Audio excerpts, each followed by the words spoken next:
Қайырлы күн қазақ елі. Мынау осы аптада 21 қараша 25 жылы Рудный қаласында көш атаулары өзгеру туралы жиналыс болады. Соған мынау Рудный қаласының тұрғындары баршаңызды шақырып жатырық.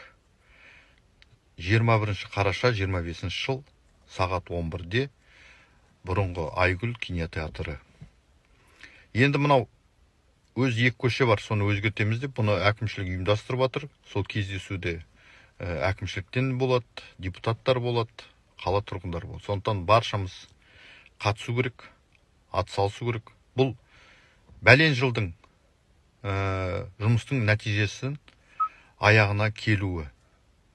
Осы уақытқа дейін қаншама өтініштер жазды, талап арыздар жазылды, қол жиналды, жиналыстар өткізілді. Енді міне соның ақты дейма, соңғы нүкте қоятын кез келді. Сондықтан құрметті қала тұрғындары, баршамыз бір адамдай қатысып, әр адамның дауысы керек. Өйткені өздеріңіз білесіздер, мынау бұрын қойған ескі аттар, ол кеңестік, советтік, жаңағы 50 жылдық, 50 лет октября, 40 лет октября деген ол мағынасы кеткен. Ол жалғыз бізде емес, ол бүкіл Қазақстанда болып жатқан нәрсе. Атаулар өзгеріп.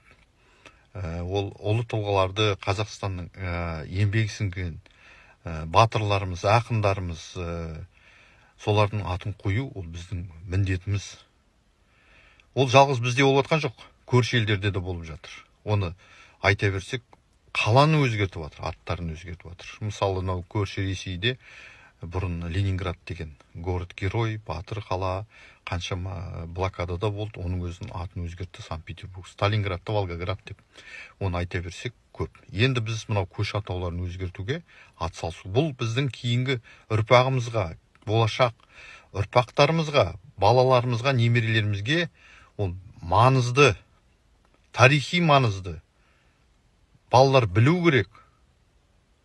Ертең мынау жер дауы, жесір дауы дейді. Соған мынау ертең өздеріңіз көріп отырсыздар ғой, қазір заманды геополитика дейді, неше түрлі сөз талас болып отыр. Сондықтан біздің болашақ ұрпақтарымыз білу керек. Солар үшін керек. Сол атаулар өзгеру керек. Ол міндетті түрде өзгеру, соған атсалысу керек. Бүкіл Қазақстан болып, әр қалада осындай көш атауларға атсалысу керек. Бүкіл қазақ болып, қазақ елінде жүріп, қазақ болып